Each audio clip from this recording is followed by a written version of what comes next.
full name is George Chukwudi Godfrey Honora, and I'm junior because my father is George Senior. I'm the first son, so the first son is the junior. I was born in the city of Jos. Jos is the capital of then Plateau State.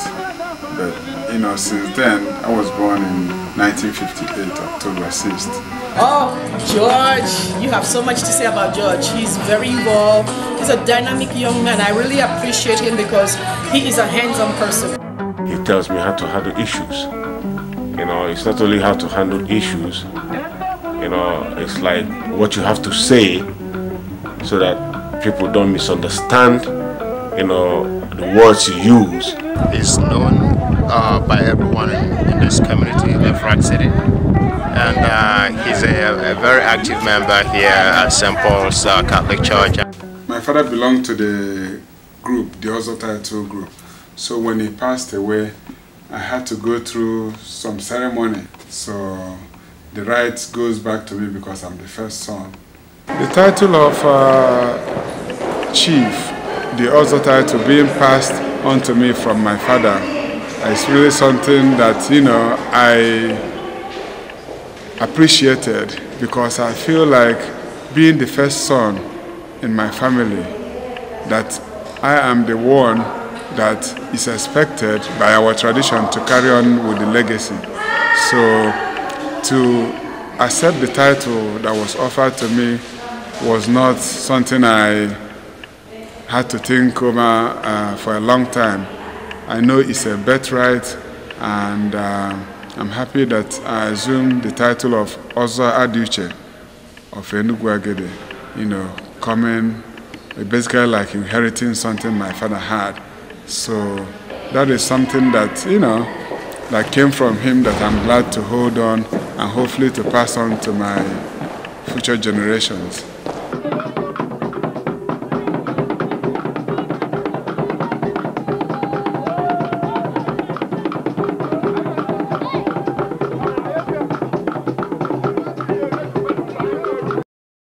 My father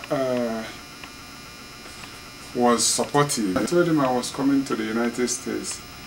He was kind of surprised because at that point he was going through some financial problems. So when I was leaving, he gave me about maybe $20. That's all he had, but I was okay. So, and it was really a difficult journey, but I had already determined that this is my path because education was for me my best way to do the things that I have interest in doing, helping to make things better for others. Coming to Queens was more like an accident. I attended school in Marshalltown, Iowa, where I studied journalism. What I love most about New York, I would say, is the diversity. Queens, especially, is like the Mecca of the world. You have people from all parts of you go to Jackson Heights, you can sample all kinds of food. So it makes you feel at home. It doesn't, I don't feel isolated. I write a lot, so I decided to compile them, and the stories are, some of it are things I've written about African politics and commentaries, and some about things I've written since, I've been here. Selected, articles I've written, I've put together, as well as a few pictures. So I called it The Political Diary of a Rising Sun. Did you want to give any sort of personal reflection about how this issue has affected you personally, or your family, or your larger community? Why this issue? Like I said in the beginning, I'm an African immigrant. Even though I've been in this country for more than 25 years, immigrants that are not allowed to vote contribute